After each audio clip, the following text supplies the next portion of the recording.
está en Turín, en una catedral, es el sudario supuestamente que envolvió a Jesús cuando lo bajan de la cruz. Dice la Escritura que se compraron linos nuevos y perfumes para el cuerpo, se lo envolvió a Jesús según la costumbre judía en una sábana que abarcaba la parte de abajo, envolvía su cabeza y iba hacia adelante.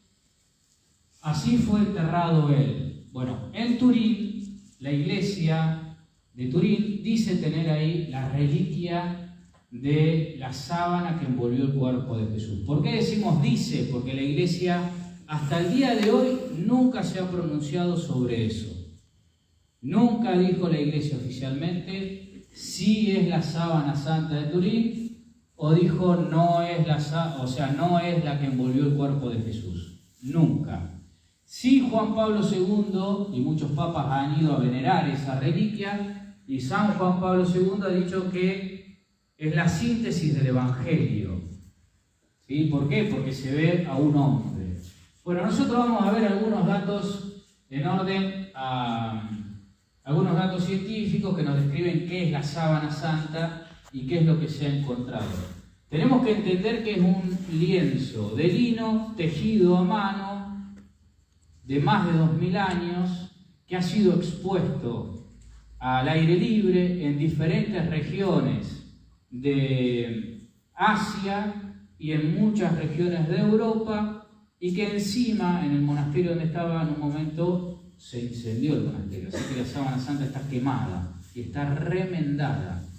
Y eso complica un poco más los estudios de la datación de la sábana, porque está contaminada con polen de distintas épocas, con grasitud de manos de distinta época, con hollín de la quemadura. Bueno, es un problema para datarla. Por eso la iglesia se abstiene. Lo primero que vamos a decir es que en el Evangelio de Juan 20 dice: Pedro y el otro discípulo salieron inmediatamente hacia el sepulcro. Iban corriendo los dos juntos, pero el otro discípulo corrió más rápidamente que Pedro y llegó primero al sepulcro. Se asomó al interior y vio las vendas de lino en el suelo, pero no entró. Después, tras sus huellas, llegó Simón Pedro y entró al sepulcro, vio las vendas de lino en el suelo y vio también el paño que había colocado alrededor de la cabeza de Jesús. Bueno, acá tenemos el primer problema. El primer problema es que las primeras traducciones que tenemos de la Sagrada Escritura son hechas por franceses. Y la cultura francesa, cuando empieza a traducir la Biblia a la lengua vernácula, traduce del griego lo que el símil que para nosotros es sábana, lo traduce por vendas. ¿Por qué? Porque en el Evangelio donde se resucita Lázaro se habla de vendas. Entonces no les cerraba a los traductores que allí haya una sábana y no vendas. Entonces por eso la traducción, que nosotros la traducción castellana se hace en base a la traducción francesa, ¿sí? Por eso la traducción habla de vendas de lino. Pero el griego original, recuerden que el Evangelio está escrito en griego, el original está escrito en griego, el original habla de lino, de una tela, de una sábana. ¿Sí? Bueno, eso para demostrar de que verdaderamente hubo una sábana en el sepulcro. Entonces lo primero que hubo que hacer es ver el problema de traducción de la escritura y si era escriturístico o eso había sido envuelto en una sábana. Bueno, los estudios geomorfológicos y de la escritura llegaron a los textos que son originales, y allí descubrieron de que habla de una sábana, no de vendas. Bueno, esta traducción que tengo yo, hoy en día, en cualquier Biblia está corregida. No se traduce más vendas. Si ustedes tienen una traducción que dice vendas, es reproducción de traducciones viejas. Las traducciones modernas ya hablan de lienzo, de un lienzo de lino. Bueno, eso para que primero tenemos que saber que el gran problema que tenemos es que toda traducción es una interpretación. Entonces, bueno, hay que interpretar, hay que traducir del griego a la lengua vernácula y bueno, ahí hay que hacer una interpretación porque hay modismos, formas, ribetes, poéticos, incluso modos de expresión de un país que son muy distintos al otro. Entonces hay que saber adaptarlo. Entonces, bueno, tenemos ahí siempre un inconveniente. Por eso cuando hacemos estudios serios sobre la Biblia vamos al original, al griego. En los textos que son escritos en hebreo, al hebreo, en los textos que son escritos en otro idioma, en arameo, también vamos al arameo.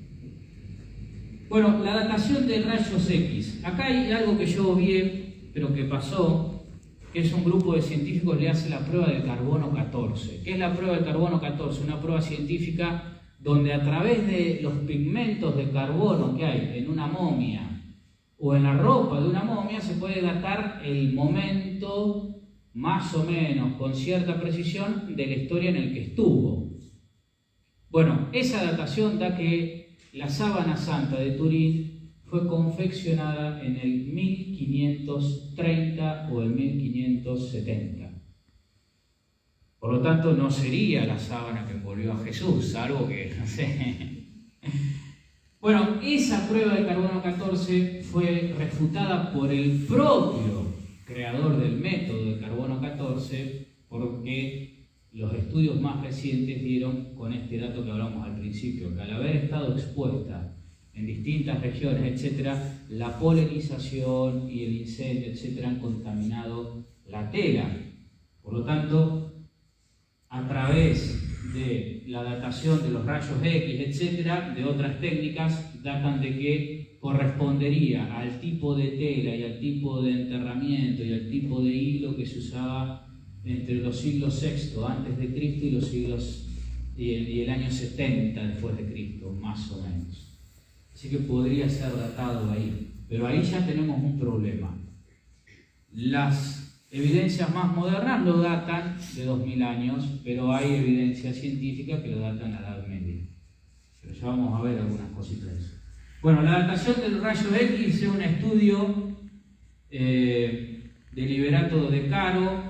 Bueno, interesa, bueno, ahí están todos los científicos que intervinieron. Se publicó en el 2022 en una revista. Dice sobre los hilos del sudario, ¿sí? Son pruebas que se extrajeron en el 88 y que se han tomado y se han vuelto a analizar ahora en estos años. Mediante la inspección de su degradación estructural, mediante la dispersión de rayos X de gran angular, el resultado del estudio indica que es posible que el sudario tenga 2000 años de antigüedad. Es posible, es plausible. Recuerden que es muy difícil datar la época, los arqueólogos, etc., es muy difícil datar la época con exactitud de las momias, de los utensilios que se encuentran, etc. Más o menos siempre se manejan por una estimación, ¿sí?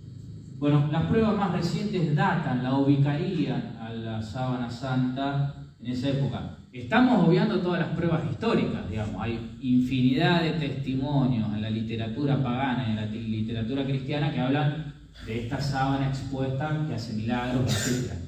Pero bueno, como esos son relatos, no los traemos acá porque, bueno, son simples testimonios en algún punto.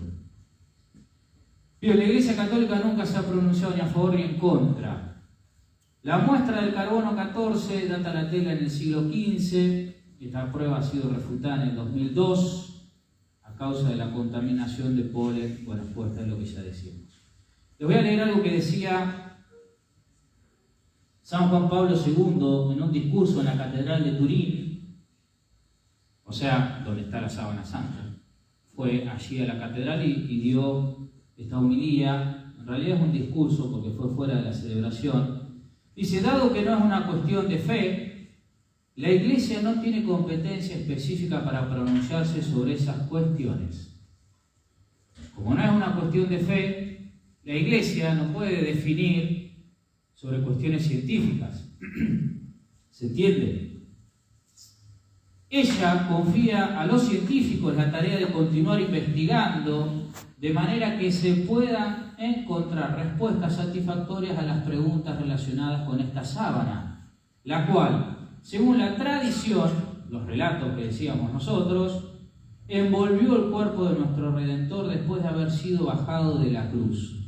La Iglesia insta a que la sábana santa se estudie sin posiciones preestablecidas que den por descontado resultados que no son tales. O sea, ¿qué está diciendo el Papa? El que va a estudiar la sábana santa ni quiere encontrar de que fue la que envolvió el cuerpo de Jesús, ni quiera refutar de que fue eso. Venga y estudie y saque conclusiones objetivas según los datos científicos. Ni para un lado ni para el otro. ¿Sí? Ella los invita a actuar con libertad interior y respeto atento, tanto para la metodología científica como para la sensibilidad de los creyentes. Es decir, no se pronuncia la Iglesia ni a favor ni en contra y deja a criterio de los científicos, que son los que tienen que establecer si es o no. Mientras tanto, ¿qué hace la Iglesia? ¿Prohíbe de que un fiel católico crea que esa sábana envolvió el cuerpo de Jesús? No. ¿Obliga a que se crea? Tampoco. Lo deja ahí a criterio de la sensibilidad del pueblo, porque no tiene las herramientas científicas para determinar si realmente es o no es. Acá tenemos algunas imágenes. Hace poquito, esto fue ahora, a mitad de año más o menos, se hizo una representación en 3D del cuerpo que representa la sábana santa. Esta es la sábana santa. Esto que ven acá son los agujeros remendados del incendio. La sábana santa estaba plegada en 8 y se veía solamente la faz. Eso era lo que estaba expuesto. Y según la imagen de 3D, dio este rostro de Jesús y esta figura del hombre, al menos, que está retratado en la sábana santa, que los estudios genéticos han dado de que hay sangre humana en el sudario, o sea, hay sangre humana allí, esas manchas que se ven son sangre humana, de una persona con signos de haber sido crucificada, porque se intensifica la sangre en las manos, en los pies y en la frente, de una persona que ha sido castigada, que ha sido flagelada, porque tiene diversas laceraciones en los cuerpos, de una persona con rostro golpeado, y que posiblemente haya muerto por asfixia, por la apertura que tiene el pecho. Bueno, después vamos a ver ahí algunas cosas. Bueno, se armó hace poco, en el año 2000, se armó un frente de científicos, por decirlo de una manera, que empezaron a dedicarse a estudiar la sábana santa. Para nosotros algo extraño, pero imagínense en España, en Italia, en Portugal, en todas esas zonas, en Francia, muy vivo, porque está todo cerquita allí, ¿no? Entonces estos científicos que se pusieron el nombre de STURP, que es un centro de estudio para la sábana santa, allá arriba están todos los científicos que participaron, algunos, se los voy a leer un poco para que vean que no es que participó cualquier hombre. Por ejemplo, tenemos el primero, el director del proyecto era un físico nuclear, Duhallam, que fue el que encabezó el grupo norteamericano. Jackson, Schupper y Monter también eran el equipo que incluía químicos, eran doctores en química. Después está Roger, London y Maris, que eran laboratoristas de la Universidad de los Álamos.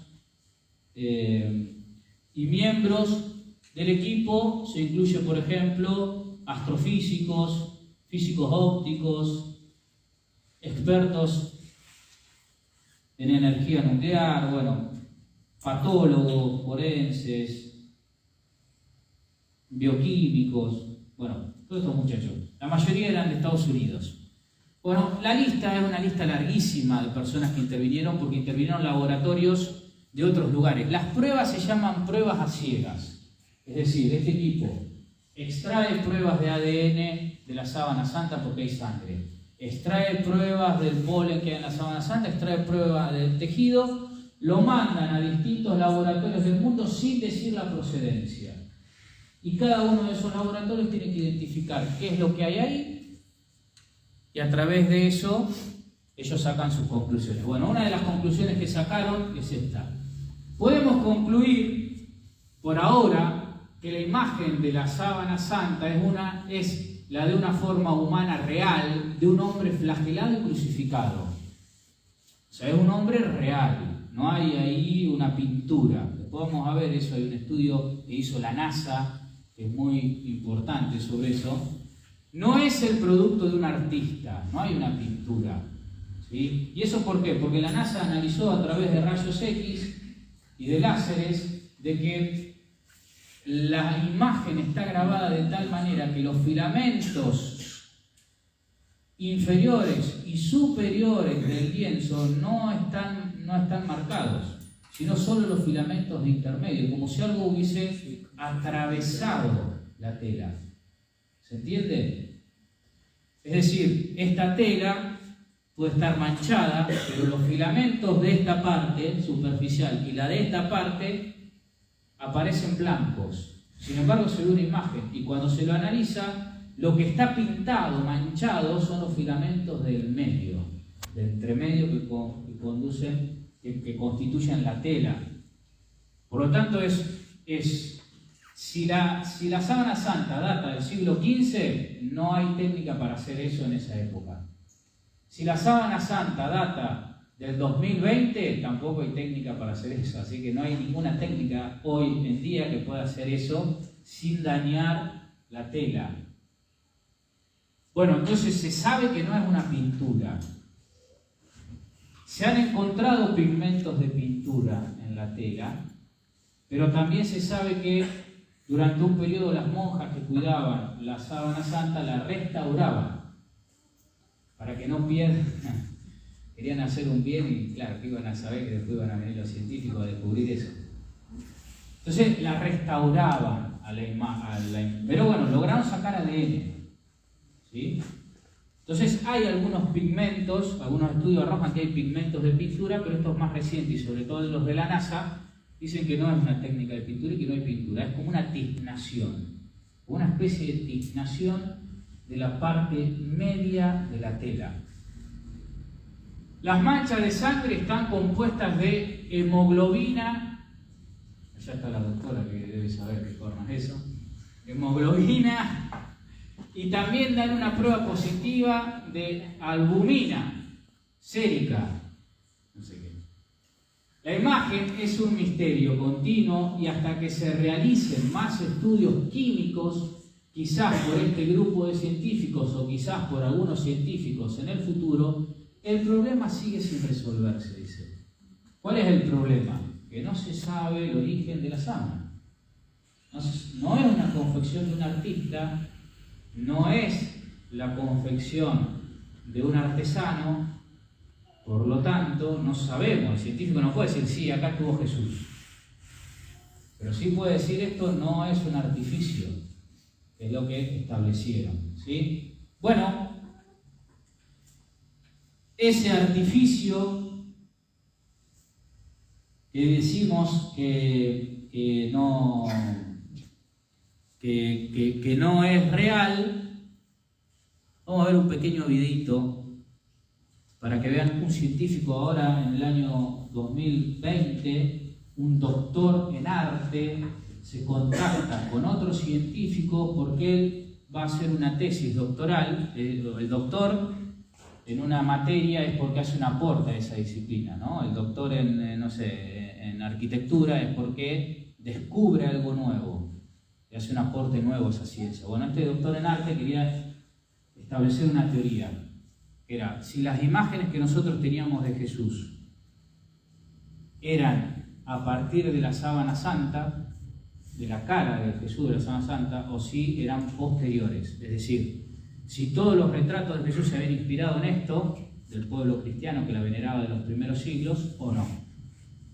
¿Y para eso qué hace? Bueno, se contacta con algunos científicos y para sorpresa de él, empieza todo un camino de redescubrimiento de la fe y bueno, el gallego termina abrazando. Pero no vamos a ver eso, vamos a ver un pedazo. Facsímil, que si alguien quiere demostrar que es falsa, lo primero que tendría que hacer es reproducirla en toda su fisonomía. Bueno, otros extensiones muy establecer es que... Y también qué investigación la acompaña, porque ¿Se escucha? si en el siglo XXI se sigue diciendo que quizás pudiera ser la mortaja auténtica de Cristo, no es solo por una tradición oral que se ha ido desarrollando y pasando de generación en generación a lo largo de los siglos, sino que ha habido toda una investigación interdisciplinar, además, con grandes expertos que apuntaban más o menos en la misma dirección. Háblanos primeramente, Jorge Manuel, de qué es la sábana santa y cuáles son sus características principales. Bueno, pues yo creo que es importante, lo primero que hay que establecer es que la sábana santa no es un concepto, es un objeto. Lo digo porque a veces cuando hablas con gente que se cierra en banda, lo que te está diciendo es, no, la sábana santa no puede existir, no vamos a tener la sábana de Cristo, eso no puede ser. Pero lo están tratando como si no existiera un objeto que se considera la sábana santa y además con una serie de características muy concretas. Entonces, materialmente la sábana pues es una tela que tiene una huella. Bueno, tiene un montón de marcas, pero lo que hace que la sábana santa sea un objeto único es que tiene una huella de la imagen frontal y dorsal del cuerpo de un hombre que tiene aparentemente todas las heridas de la muerte de Cristo, ¿no? Es decir, encaja perfectamente con lo que tendría que haber sido la mortaja de Jesús. La que estamos viendo justo en este momento. Sí, la hemos visto en negativo fotográfico también y aquí en el positivo tal cual se puede ver ahí, en la Catedral de Turín, ¿no? Sí, eso es una obtención del año 1931. Y efectivamente, bueno, hubo dos extensiones muy seguidas, el 31 y el 33, y después, pues hasta después de la Segunda Guerra Mundial, pues hubo un montón de años en que no se podía ver la sábana. Pero bueno, la calidad de la foto no es muy buena, ¿eh? Quiero decir que ahí se ve como si hubiera un montón de manchurrones, y la imagen es una imagen, eso sí, ahí sí que se ve muy bien, encima del arzobispo, como es una huella muy sutil, que no se parece en absoluto a un dibujo o una pintura. Cuando se ponen fotos de una calidad un poco dudosa parece que sean manchurrones, pero lo que tiene la sábana es que no es un artefacto, es decir, no hay pintura, no hay pigmento, no se sabe cómo hay una huella ahí, porque afecta solamente a las fibras más superficiales de los hilos, pero lo que forma la imagen es simplemente una degradación de la celulosa del lino. Y bueno, pues esto se ha estudiado sistemáticamente de forma pues interdisciplinar en dos ocasiones. Una en el año 1969, en la que no se llegó a ninguna conclusión definitiva, porque realmente pues las personas que hicieron esa investigación, aunque fueran expertos, no se plantean realmente el problema de fondo. Y luego una que se hizo entre el año 1978 y 1981, que concluyó con un estudio, no solamente un informe para el Papa Juan Pablo II, sino además una serie de publicaciones científicas, revistas científicas, lo cual es importante porque, claro, no es lo mismo publicar un libro de divulgación que publicar en revistas especializadas de química, de física. Entonces este equipo, el equipo STUD, le dedicó a la Sábana Santa 150.000 horas de estudio, y en ese equipo pues había nada menos que 9 físicos, por citar a alguien, 9 físicos de el laboratorio de los Álamos, que era donde se inventó la bomba atómica, es decir, que eran físicos verdaderamente de nivel, no eran aficionados, ni eran gente que estaba especializada en una serie de estudios profundos, serios, vamos, como en el ámbito científico tienen que ser. Entonces, la conclusión que ellos sacaron es que la imagen de la Sábana Santa no podía existir, pero estaba ahí, es decir, no tenía explicación. Y bueno, esto... sorprende esto, ¿no? Cuando decís que la sábana santa no puede ser reproducida hoy por hoy con las técnicas actuales, que no se puede hacer un facsímil, que si alguien quiere demostrar que es falsa, lo primero que tendría que hacer es reproducirla en toda su fisonomía, en todas sus características. Pero resulta que no puede ser. ¿Cuáles son las características concretas que hoy en día no se sabe cómo se han producido y además no se pueden replicar?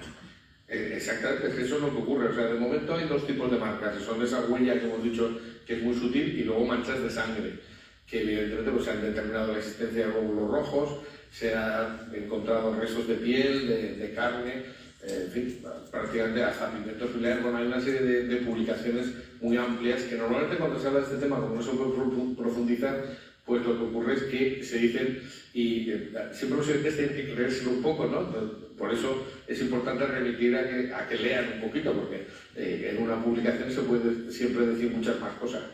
En mi caso, yo no he abordado ese tema en profundidad, simplemente yo tenía que descartar dos cosas, ¿no? Una, la segunda, vamos a hablar ahora, era que no era un artefacto, que la Sábana Santa no es una creación artística, porque no hay ningún medio artístico que permita hacer una huella así. y luego la edad, ¿no? Es decir, que tenía que ser anterior a la aparición del retrato de Cristo, que se puede centrar entre el siglo V, VI, ¿no? Aquí siempre, cuando hablamos de la época, siempre tenemos que acabar también en esta prueba del carbono 14 del año 1988, que dijo que la sábana santa era de los siglos XIII, XIV, pero que luego muchos otros han dicho que no es representativa esta prueba, que hubo pues ciertas irregularidades. En tu opinión, Jorge Manuel, pues, este tema que también tratas en la tesis del carbono 14, realmente ¿cuál es la credibilidad que podemos dar?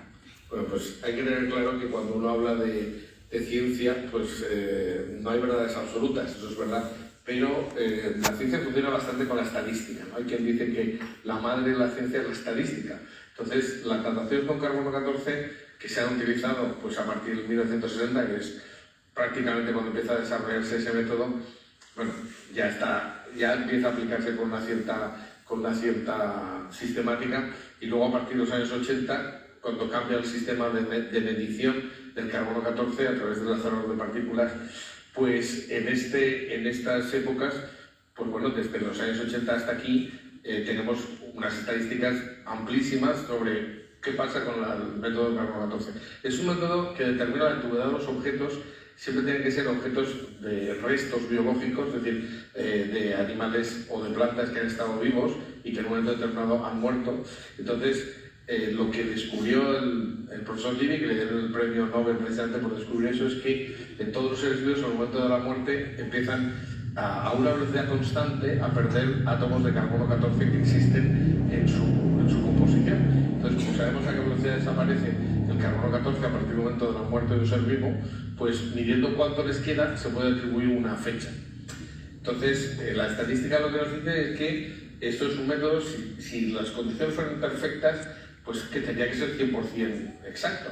Pero, como digo, la estadística nos dice que hay pues casi un 25% de errores.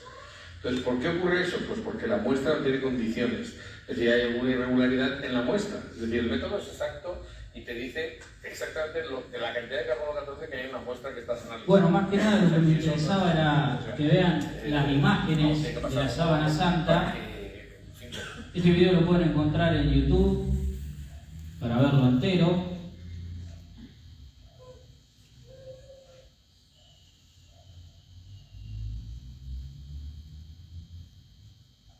Bueno, es importante ahí darse cuenta de esto, ¿no? Primero que sigue siendo controvertida. Sabemos que no es un artefacto, que no es una pintura. Sabemos que la datación implica un problema. Según algunos métodos la sitúan en la época de Jesús, otros métodos no, hay refutaciones. Lo que sí, a partir de los años 80 se empezaron a publicar todas las investigaciones en revistas científicas.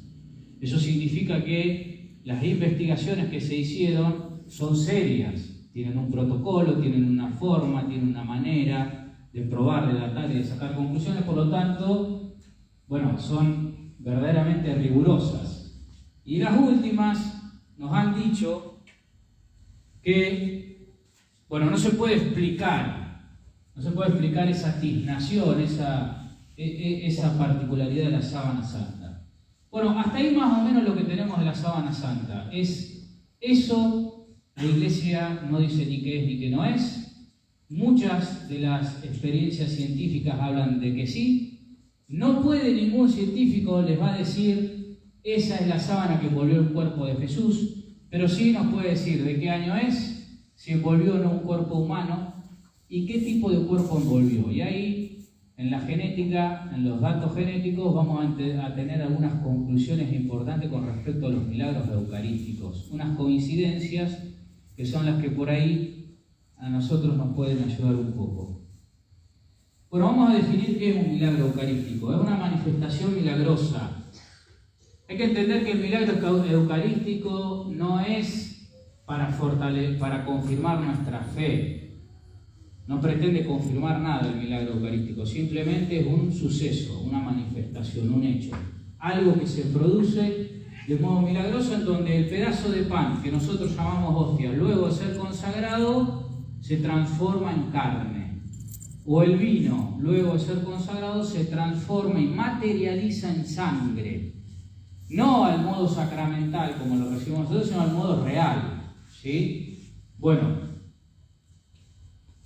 vamos a leer el Catecismo de la Iglesia Católica. Dice: por la consagración se realiza la transustanciación, o sea, se transforma la sustancia, no los accidentes. Vos ves pan, saboreas pan, esos son accidentes, pero la sustancia se transforma. En cuerpo y sangre de Cristo, bajo las especies consagradas de pan y de vino, Cristo mismo, vivo y glorioso, está presente de manera verdadera, real, sustancial, con su cuerpo, su sangre, su alma, su divinidad.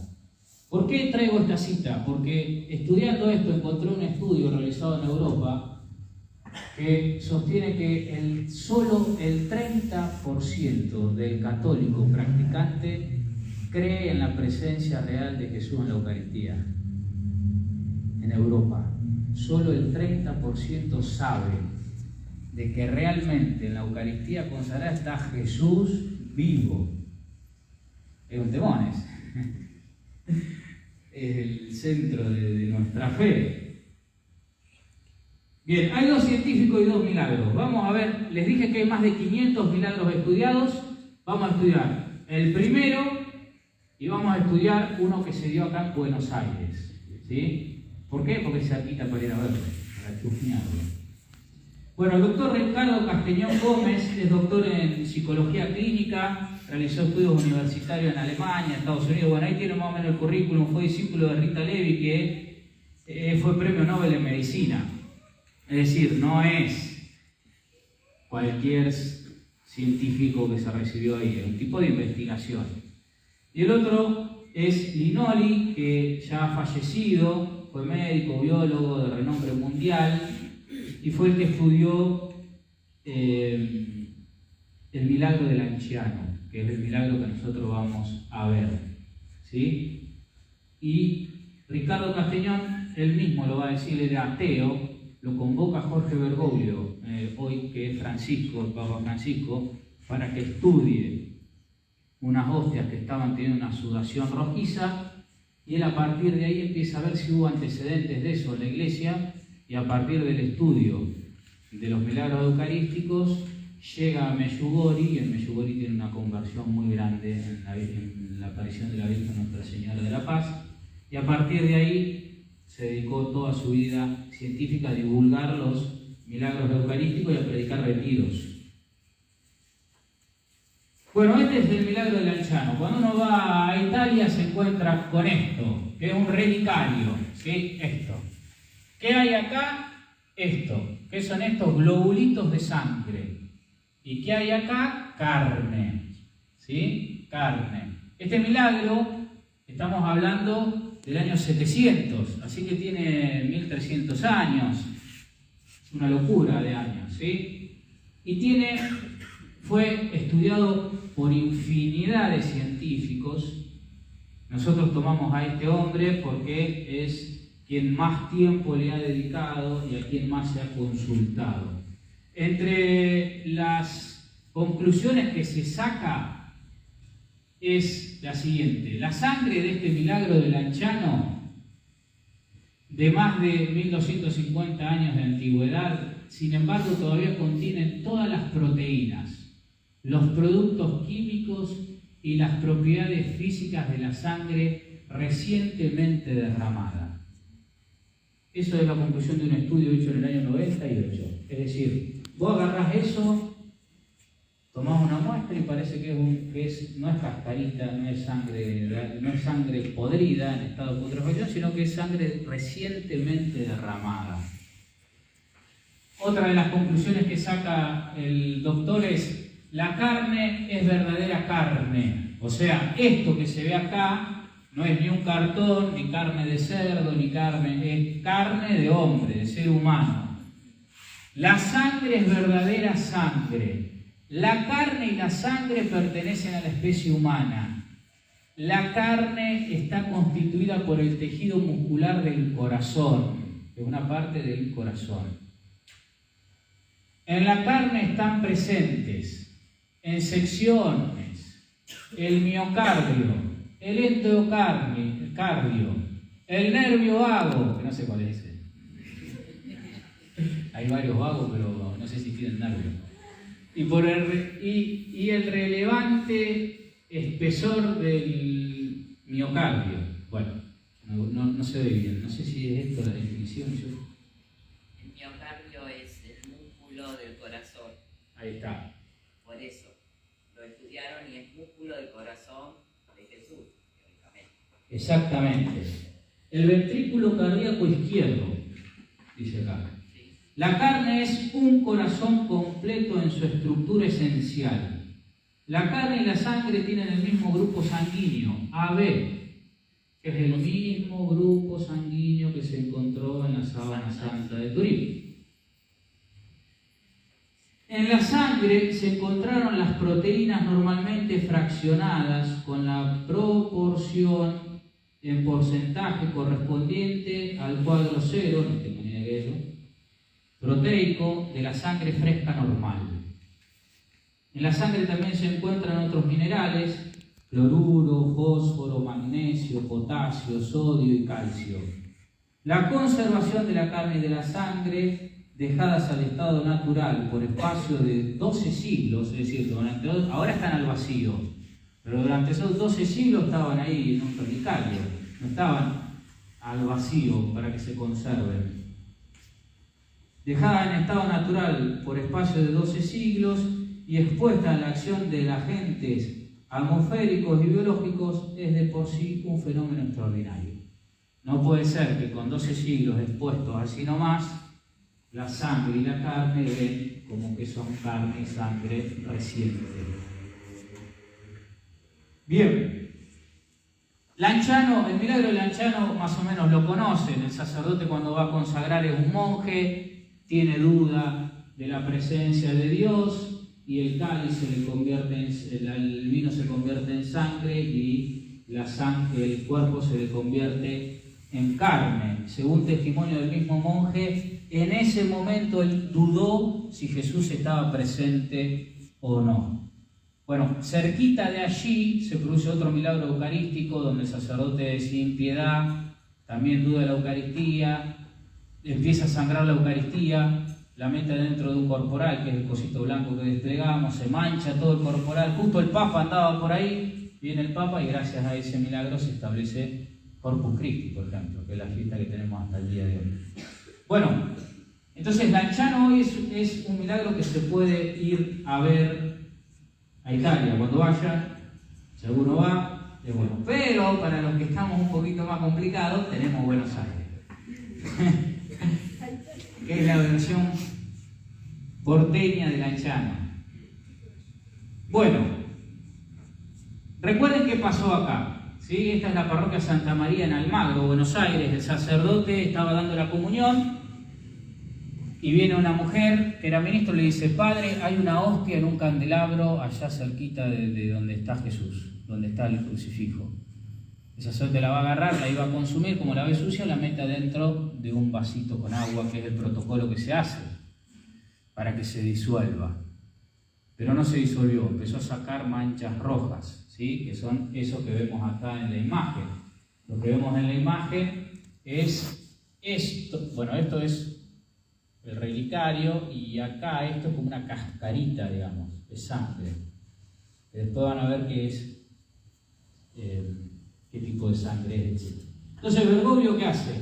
En el 92, agarra y lo llama a este Castañón Gómez y él empieza a investigar los milagros eucarísticos y viene acá e investiga 2 milagros en la misma parroquia. 4 años después pasa lo mismo con otra Eucaristía y encuentran que también sudaba sangre. Entonces va Castañón a investigar los 2 hechos.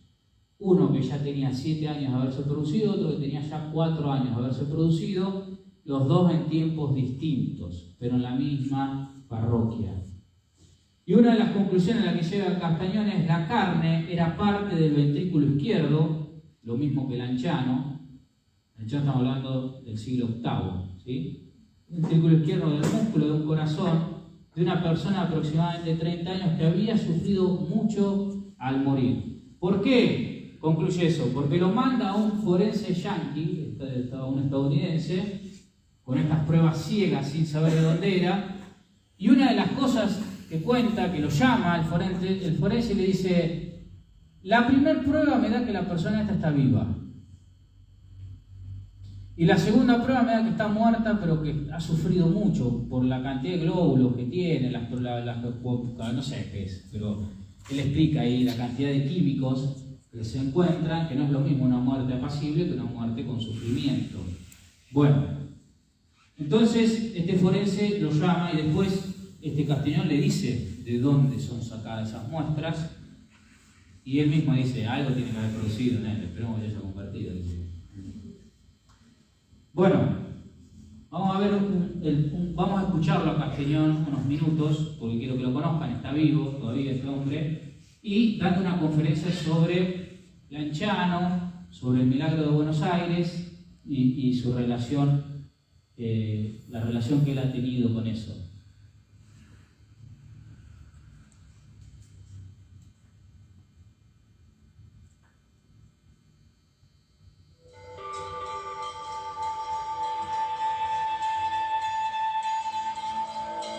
Resulta que Ese es. yo les he dicho que vengo del ateísmo. El año 92 yo estaba en mi consultorio cuando me buscaron y me dijeron que había una imagen de un Cristo que tenía efusiones de lágrimas cristalinas y de sangre. Hice una investigación y demostré que esas lágrimas eran lágrimas con compuestos humanos. Los estudios que hacemos son estudios que se denominan a ciegas, porque no puedes avisar a los técnicos de dónde proviene esta muestra. Yo solamente entrego el espécimen y digo de qué se trata esto. Luego, este señor de la izquierda es Mike Willis. Es uno de los mayores documentalistas de televisión de la cadena Fox de Norteamérica. Él desea investigar al investigador y empieza a investigarme para ver si él encontraba los mismos resultados que yo había presentado al mundo. Él hace su propia investigación, lleva a sus propios expertos, hace esta película que se intitula Signos de Dios, la ciencia prueba la fe, y ante 30 millones de personas el día 28 de julio del año 99 confirma la validez de todas mis investigaciones. Con mis investigaciones lo que yo trato es que la ciencia se ponga al servicio del discernimiento de las autoridades de la Iglesia. Cuando las autoridades de la Iglesia se enteraron de que yo hacía estas investigaciones, el cardenal Jorge Bergoglio de Buenos Aires me mandó una carta porque me dijo que en su diócesis de Buenos Aires habían 2 hostias que habían exudado un líquido rojizo. Entonces, como me hablaron que unas hostias habían sangrado, yo quise saber si en la historia de la Iglesia había o existían algunos otros casos parecidos. Me enteré que en una población de Italia que se llama Lanciano, en el siglo VIII, un sacerdote de la orden de San Basilio estaba celebrando la misa, este es en el lugar de los hechos, y dudó si Cristo estaría presente en la Eucaristía. Cuando dudó, la hostia se volvió sangre y luego se volvió una sustancia sólida. Lo que era el vino se volvió un grumo, una especie de algodón que hasta ahora se conserva. La conferencia episcopal quiso estudiar esas sustancias y encontró que la hostia se había convertido en carne, en músculo del corazón. Y lo que ustedes están viendo es el músculo del miocardio y corresponde al ventrículo izquierdo. El profesor Odoardo Linoli de la Universidad de Siena hizo la investigación. Él demostró que la carne era corazón y la sangre era sangre humana de tipo AB, parecida a la sangre del mismo tipo, que la sangre de la sábana santa. Luego en Italia, en Bolsena, en el año 1263, otro sacerdote celebraba la misa y también dudó si Cristo estaría presente en la Eucaristía. Esto, repito, en el siglo XIII. Y cuando él dudó, la hostia empezó a sangrar. Él la puso en el corporal, que es el que ustedes pueden ver, y pues se conservó hasta el día de hoy. El Papa Urbano IV estaba en ese lugar y aprobó el caso sucesivamente, y gracias a ese milagro él instituyó la fiesta de Corpus Christi. Luego, en otra población de Italia que se llama Casia, en el siglo XIV, esto tiene que enseñarnos a tener mucha reverencia con la Eucaristía. Un sacerdote estaba poniéndose muy tibio con la Eucaristía. Entonces un día le llaman a que lleve la comunión a un enfermo. Y él toma la hostia y la pone en medio de un libro y se va a llevar la comunión a ese enfermo. Cuando le quiere dar la comunión, se da cuenta que la hostia se ha pegado a las hojas del libro. Y si ustedes ven esta imagen, tiene un cuadrado alrededor, porque es la hostia que está pegada al papel del libro que el padre llevó. Esto yo debo recalcar porque era una desatención del sacerdote, y evidentemente cuando él vio sangre, pues se asustó y se preocupó por su actitud. Muchas veces nosotros comulgamos sin meditar, sin pensar, sin prepararnos. Hay gente que comulga sin cumplir los requisitos para ello. A veces no tenemos el tiempo para ir a conversar con el Señor delante del Santísimo. Yo quisiera que uno de los frutos de este encuentro también sea la revalorización en nuestras vidas de lo que es la presencia de Cristo en la Eucaristía. Yo les voy a mostrar en este momento mi investigación, van a ver maravillas, pero quisiera que se vayan preparando a entender que el Señor dijo: yo no me puedo marchar y dejarlos abandonados a ustedes, por eso yo les dejo mi cuerpo y me quedaré con ustedes siempre. Y el Señor hace algo que ninguna madre ha hecho. Para amar, para demostrar su amor a los hombres, nos deja su propia carne. Ninguna madre se hace carne un pedazo de carne para darle de comer a su hijo, pero Cristo sí lo hace.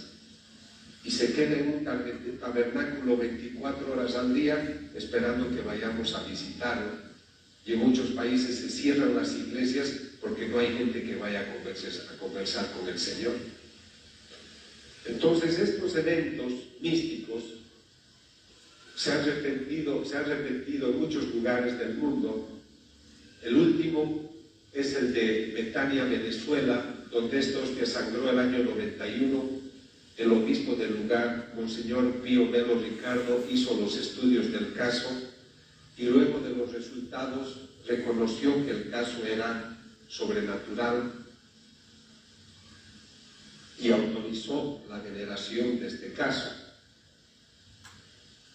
Y aquí viene la investigación que yo empiezo a realizar el año 99. El 15 de agosto del 96, una persona recibió la hostia en la mano y se le cayó al suelo.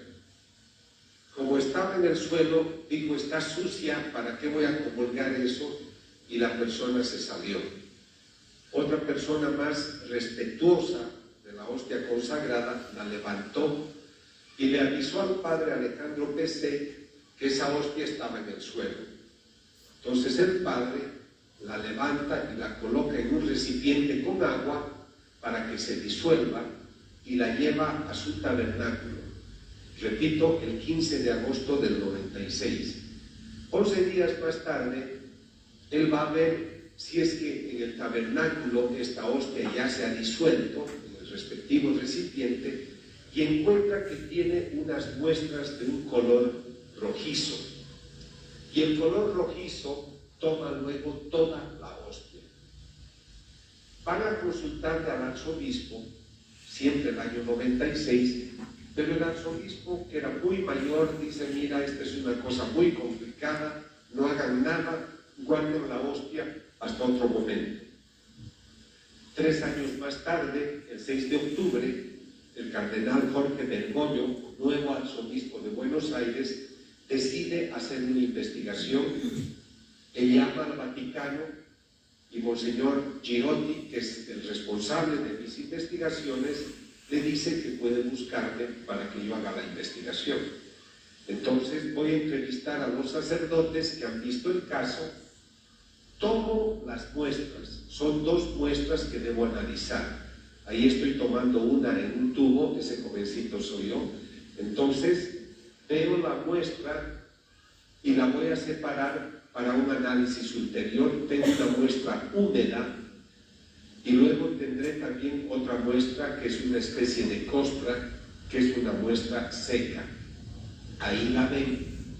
Las 2 muestras, el día 21 de octubre del año 99, llego a los laboratorios de California, de Forensic Analytical, y el día 26 de enero me dicen que se trata de sangre humana y que tiene código genético humano.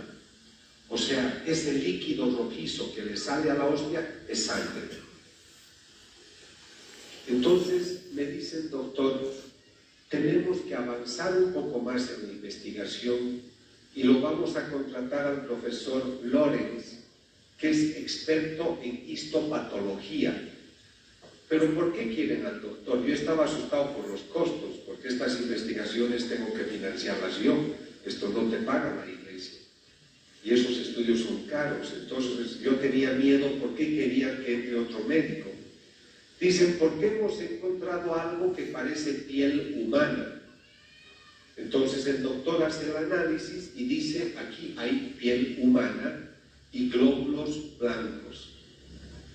Cuando me dicen que es piel humana, me viene un presentimiento y decido viajar a Italia a buscarlo al doctor Odoardo Linoli, que había estudiado la hostia de Lanciano y dijo que era músculo del corazón. Entonces él ve la muestra que nosotros le llevamos con 2 amigos australianos y él dice: esto no es epidermis, esto no es piel humana, esto es probablemente tejido del corazón. El 2002 lo buscamos al profesor John Walker, que es el que investigó y descubrió la espina en el Cristo de Cochabamba, y él hace el análisis de nuestras muestras y dice: se trata de células musculares, esto no es piel humana. Todas las investigaciones posteriores muestran que esto es más bien músculo. Y en 2003 el profesor Lorenz, que me había dicho que esto se trata de piel humana, se rectifica y me dice: esto puede corresponder a tejido del corazón. El profesor Linoli me dice: probablemente sea corazón. Este profesor me dice: algunas de las conclusiones de este estudio, a mí me ha interesado que lo vean, que lo escuchen y que vean la cantidad de científicos que intervienen en una investigación, el tiempo que llevan y la posibilidad que hay también de arrojar resultados falsos, digamos, erróneos. ¿Sí? El mismo Laurens que le está diciendo que es piel, otro dice que es tejido, el mismo que dijo piel, años posteriores dice que no, que era tejido humano. Entonces, a veces tenemos esta mirada de que las cosas científicas son plenamente absolutas, cuando en realidad no lo son. Y hay muchas variables que hacen que una investigación pueda ser modificada. Vamos a ver un poquito más las conclusiones. Y la síntesis de la investigación es de que se trata de carne y sangre, corresponde a músculo del miocardio, del ventrículo izquierdo, el corazón ha sufrido traumatismos y el momento en el que yo tomé la muestra el tejido estaba vivo. Esto para los científicos es una cosa extraordinaria. La ciencia no puede explicar.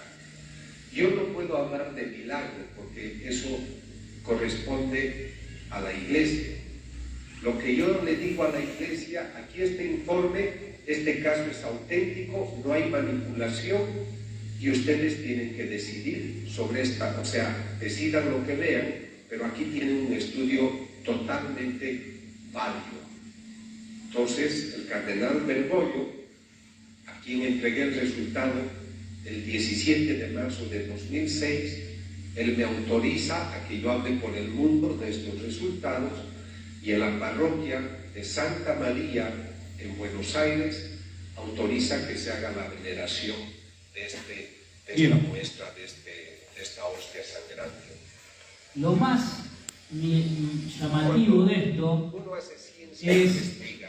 Yo debo viajar pronto a Corea para investigar estas otras dos hostias que han sangrado. Lo más llamativo de esto es que todos los milagros eucarísticos terminan siendo concluyentes o coincidentes con rasgos típicos de la sábana santa, dan o la sangre o la carne que hay de personas vivas, de una persona que todavía está viva, con características vivas, o recientemente muerta, como es la sangre del anciano, del mismo factor de sangre y de un hombre de 30 años de edad más o menos que ha sufrido. Bueno, este milagro de Buenos Aires, ¿por qué no se populariza? No puede decir, si hay tantos milagros eucarísticos, ¿por qué la Iglesia no sale a hacer bombo con esto? Porque insistimos, los milagros son simples manifestaciones. Uno tiene que creer en Jesucristo por la fe, como le dice Jesús a Santiago. Ven, vieron que se le aparece a Jesús a los discípulos, no estaba Santiago. Entonces le dicen a los discípulos, che, se apareció el Señor. Si yo no pongo la mano en el costado, en su llaga, no voy a creer.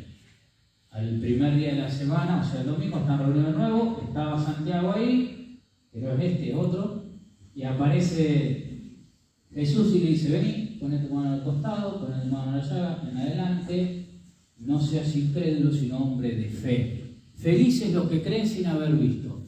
La Iglesia no populariza los milagros porque se da cuenta que las conclusiones a las que llega la ciencia son transitorias y que no modifican la fe o no de la persona. O sea, no debería modificar nuestra fe en la presencia real de Jesús si un científico me dice que eso es carne o eso es sangre, porque yo no necesito que se convierta en sangre o en carne, sino que lo que necesito es creer que lo que estoy recibiendo es Jesucristo y con eso me alcanza para recibir todos los beneficios de la Eucaristía. Y yo voy a ser salvo por la fe, no por la prueba de fe. Entonces, la Iglesia nunca va a popularizar los milagros ni va a hacer folletería de los milagros porque no le interesa tener personas que crean en la fe por lo que se comprueba, sino que crean en la fe por lo que se experimenta, en una relación íntima con Dios. Bueno, ¿qué dice la Sagrada Escritura de la presencia de Jesús en la Eucaristía? Ya estamos terminando. Leemos en el Evangelio de Lucas. Luego tomó el pan, dio gracias, lo partió, lo dio a sus discípulos, diciendo, esto es mi cuerpo que se entrega por ustedes, hagan esto en memoria mía. Dice el evangelista que Jesús dio gracias. Precisamente ese dar gracias en griego significa Eucaristía, es decir, Eucaristía, dar gracias. El que come mi carne, bebe mi sangre, tiene vida eterna, yo lo resucitaré en el último día, mi carne es verdadera comida y mi sangre verdadera bebida. El que come mi carne y bebe mi sangre, habita en mí y yo en él. El Evangelio de Juan. Y la primera carta a los Corintios, San Pablo nos dice, el Señor Jesús, la noche en que fue entregado, tomó el pan, dio gracias, Eucaristía. Por eso se llama Eucaristía, significa dar gracias. Lo partió y dijo, esto es mi cuerpo que se entrega por ustedes, hagan esto en memoria mía. De la misma manera, después de la cena, tomó la copa, diciendo, esta copa es la nueva alianza que se sella con mi sangre. Siempre que la beban, háganlo en memoria mía. y así siempre que coman de este pan y beban de esta copa, proclaman mi muerte hasta que yo vuelva. ¿Cómo sabemos que no es un símbolo? Nos lo dice San Pablo en la primera carta a los Corintios, capítulo 11, versículo 27. Si se trata solo de una presencia simbólica, San Pablo no podría decir lo siguiente: por eso, el que coma el pan y beba la copa del Señor indignamente tendrá que dar cuenta del cuerpo y de la sangre del Señor. No dice tendrá que dar cuenta de lo que hizo, sino el que come el cuerpo de Jesús indignamente está cometiendo un sacrilegio, diciéndolo en palabras de ahora. Tendrá que dar cuenta ante Dios del cuerpo y la sangre de Jesús. No dice de lo que representa, de lo que simboliza, del cuerpo y la sangre de Jesús. Lo que yo recibí del Señor y a mi vez les es transmitido, dice en el versículo 3. Antes de esto, él dice, lo que yo recibí, recuerden que San Pablo no lo conoció a Jesús, posiblemente lo haya visto, pero no era un discípulo, era un perseguidor de cristianos, se convierte después. Dice, lo que yo recibí, es decir, lo que los discípulos le dijeron a él, es esto: el que come indignamente atenta contra el cuerpo y la sangre de Jesús, que es el cuerpo y la sangre que nos redimen. ¿Sí? Por eso, vamos a ver que los primeros cristianos, ¿qué creían? Los tipos que estuvieron ahí, que fueron discípulos de los discípulos, ¿creían que Jesús estaba en la Eucaristía o no? San Ignacio de Antioquía, discípulo del apóstol San Juan. San Juan es el discípulo amado al que Jesús le dice en la cruz, ahí tienes a tu madre. ¿Sí? Dice, pero observad bien a quien tiene una opinión heterodoxa. Vean que heterodoxa es decir que va en contra de la sana doctrina, de lo verdadero. Vean qué contraria son sus opiniones a la mente de Dios. Se rehúsan a recibir la Eucaristía y a rezar porque no admiten que la Eucaristía sea la carne de nuestro Salvador Jesucristo, la cual sufrió por nuestros pecados y el Padre resucitó por su bondad. En el año 150 después de Cristo, es decir, es un discípulo del discípulo de Jesús. No lo vio a Jesús, pero él en sus cartas, él cuando va a ser martirizado se lo tira a la fiera, el obispo, se lo tira en el Coliseo Romano, es asesinado por leones. Mientras va preso, escribe cartas a sus comunidades y en una de esas cartas les dice esto, les da esta pequeña catequesis sobre la Sagrada Eucaristía. Y después, en la carta a otra comunidad, a Filadelfia, a la ciudad de Filadelfia, dice: esforzados por lo tanto por usar una sola Eucaristía, pues una sola es la carne de nuestro Señor Jesucristo y uno solo es el cáliz, para unirnos con su sangre. Un solo altar, un solo obispo junto al presbiterio, etc. Después dice, el pan que Dios quiere, que de Dios quiero, que es la carne de Jesucristo, el del linaje de David, es decir, está diciendo que el pan es la carne de Jesús, la Eucaristía es la carne de Jesús. Solo aquella Eucaristía ha de tenerse por válida que se celebra bajo el obispo o aquella a quien él se encargare. No es lícito sin el obispo ni bautizar ni celebrar ágapes. Ágape se le llamaba antes a la misa. ¿Sí? El ágape era la misa. Bien. Los primeros cristianos, estamos hablando del siglo II, es decir, es un discípulo del apóstol San Juan, habla de la presencia de Jesús en la Eucaristía. San Justino Mártir también dice: a este alimento lo llamamos Eucaristía y nadie puede participar de ella a menos que crea que nuestra enseñanza es verdadera. No lo recibimos como pan o bebida comunes, tal como nos ha enseñado. El alimento que se ha preparado en la Eucaristía a través de la oración eucarística que él pronunció, o sea, el obispo, es la carne y la sangre del mismo Jesús encarnado. No hay duda de que los primeros cristianos creían que verdaderamente Jesús estaba en la Eucaristía. No lo creían porque se les ocurría, sino porque lo habían recibido de aquellos que compartieron la última cena con Jesús. Aproximadamente en el año 195 después de Cristo, San Ireneo, alumno de San Policarpo, que fue discípulo de San Juan, ven cómo sigue la sucesión apostólica. San Juan, que era discípulo de Jesús, lo conoció a Jesús, estableció como obispo a San Policarpo, y San Policarpo lo estableció San Ireneo, ¿sí? Y se van pasando oralmente las enseñanzas. Y probablemente el más grande teólogo de los primeros siglos, en su libro Contra los herejes, dice, si bien hay muchas citas, dice, Jesús ha declarado que el cáliz parte del cuerpo, desde el cual hace crecer nuestros cuerpos. Bien, en las catacumbas, que eran los lugares donde enterraban a los primeros cristianos, mal que les pese algunas sectas o algunas otras denominaciones cristianas, uno va a las primeras tumbas de los primeros cristianos de los siglos y lo que encuentra son imágenes. Encuentran imágenes, encuentran pinturas, representación de Jesús, representación, etc. Y acá, por ejemplo, tenemos, que no se ve bien, pero aquí es la primera imagen retratada de la Virgen con el niño. Está en una catacumba, ¿sí? Es del siglo III, la catacumba de Santa Priscila.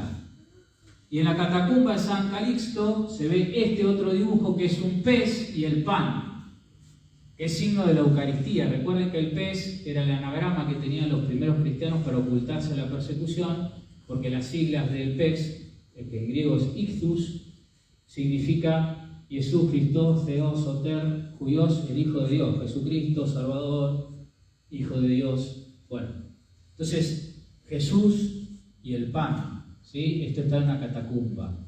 Y en la catacumba, en el entierro de Marcelino y Pedro, en el siglo XIV, encontramos, acá está el cuerpo, y alrededor del cuerpo encontramos una representación del ágape cristiano, de la cena cristiana, de la misa, ¿sí? Están celebrando la misa. Bueno, esos testimonios que trajimos al final es para decir esto. ¿Cuáles son las condiciones por las cuales tenemos que comulgar? Que es un tema que muchas veces dicen, el padre este me deja comulgar, el padre aquel no me deja comulgar, el otro quiere que comulgue, nos vuelta a separar y divorciado, el otro no, aquel es un desastre, qué sé yo. Vamos al catecismo de la Iglesia Católica y listo. Entonces no es la opinión de un padre, no es la opinión de un teólogo, es lo que dice la Iglesia, ¿sí? En el 1417, en el número 1417 del Catecismo de la Iglesia Católica dice: el que quiere recibir a Cristo en la comunión eucarística debe hallarse en estado de gracia, es decir, sin conciencia de pecado mortal. Si uno tiene conciencia de haber pecado mortalmente, no debe acercarse a la Eucaristía sin haber recibido previamente la absolución del sacramento de la penitencia, es decir, sin haberse confesado con un sacerdote. No alcanza con arrepentirse en el corazón. Esto lo dice el Catecismo de la Iglesia Católica, no lo dice el Padre Franco. ¿Está? El punto que le sigue al Catecismo de la Iglesia Católica, que es el Catecismo oficial. ¿Qué es el Catecismo de la Iglesia Católica? La Iglesia te dice esto, hay que creer. Quien lo hizo esto en este trabajo fue Ratzinger, que después fue Benedicto XVI. Fue uno de los teólogos que trabajó en la composición del Catecismo, que lo emite Roma, el Papa, no es que lo hace un obispo, lo emite Roma, el libro oficial. La Sagrada Comunión del cuerpo y la sangre de Cristo acrecienta la unión del comulgante con el Señor, le perdona, estos son los efectos. Es decir, yo cuando comulgo, ¿qué me hace?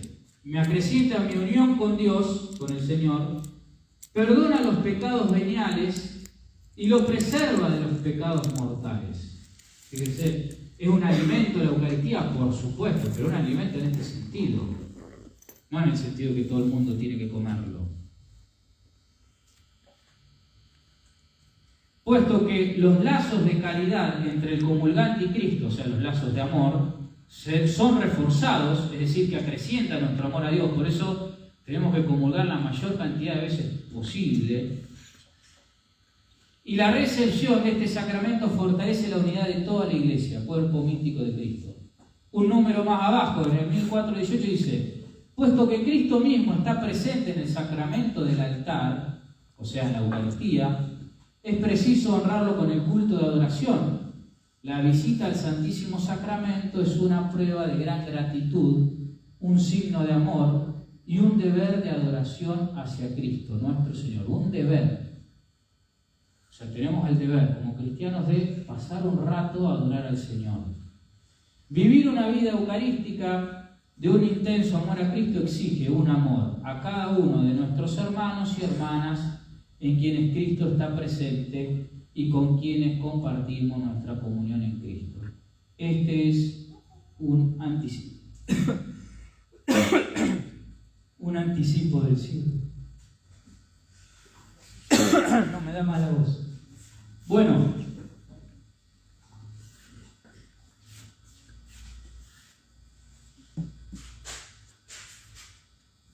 en síntesis, ¿para qué era este curso? Primero, para despertar la conciencia de la presencia real de Jesús en la Eucaristía. Segundo, para que investiguemos un poquito más sobre los milagros eucarísticos, que son la presencia de Jesús en la Eucaristía, que hay muchos. Tenemos uno acá cerquita en Buenos Aires, es decir, Dios se sigue haciendo presente entre nosotros. Tercero, para reforzar nuestra intención en la adoración eucarística. Cuarto, para saber cómo tenemos que comulgar, que hay que prepararse. El catecismo acá habla del estado de gracia y de la confesión sacramental, pero también lo que nos decía Castellón es muy verdadero. Tenemos que prepararnos en oración, en adoración, sabiendo quién vamos a recibir. Y el catecismo también nos habla de la presencia de Dios en el hermano, es decir, como la Eucaristía nos acrecienta la caridad con Él, también nos tiene que acrecentar la caridad con los demás. Si yo recibo a Jesús en la Eucaristía, tengo que ir creciendo en el reconocimiento de Jesús en mi hermano. Por eso Jesús nos transforma. Bueno, hay un montón más para hablar y para tratar, pero bueno, pueden buscar, pueden investigar. Es bueno, como esto la Iglesia no se ha pronunciado, así que depende mucho de la curiosidad de ustedes y del trabajo que hagan. Sí se ha pronunciado con los milagros eucarísticos, estos. Los científicos dicen que es carne humana y la Iglesia dice, bueno, puede venerarse, pero no te va a decir, esta es la sangre de Jesús. No lo dices. Pero pueden ser venerados. Como, bueno, la invitación es justamente eso, a que investiguen, a que sobre los milagros eucarísticos hay mucho en YouTube, mucho muy bueno, sobre los padres de la Iglesia, cómo los primeros cristianos vivían la Eucaristía también, más que nada para saber de que lo que hacemos acá en el altar no es un invento nuestro. Y después, para acrecentar nuestra devoción a la Eucaristía. Mañana hay adoración eucarística aquí en la parroquia desde las 7 de la mañana hasta las 6:30 de la tarde, así que también están todos invitados para darse una vueltita a visitar a Jesús. Vamos a hacer una oración. En nombre del Padre, del Hijo y del Espíritu Santo. Amén. Te damos gracias, Señor, por este encuentro. Te pedimos que sea de fruto, que acreciente nuestra fe, que fortalezca nuestra fe en tu presencia real, que desate las ataduras de la incredulidad y que nos regale la gracia de poder tener un corazón más dócil a tu palabra. Dios te salve María, llena eres de gracia, el Señor es contigo, bendita tú eres entre todas las mujeres y bendito es el fruto de tu vientre Jesús. Santa María, Madre de Dios, ruega por nosotros pecadores, ahora y en la hora de nuestra muerte. Amén. El Señor esté con ustedes. Y con tu espíritu. Que la bendición de Dios Todopoderoso, Padre, Hijo y Espíritu Santo, descienda sobre ustedes, sus familias, sus trabajos y los acompañe siempre.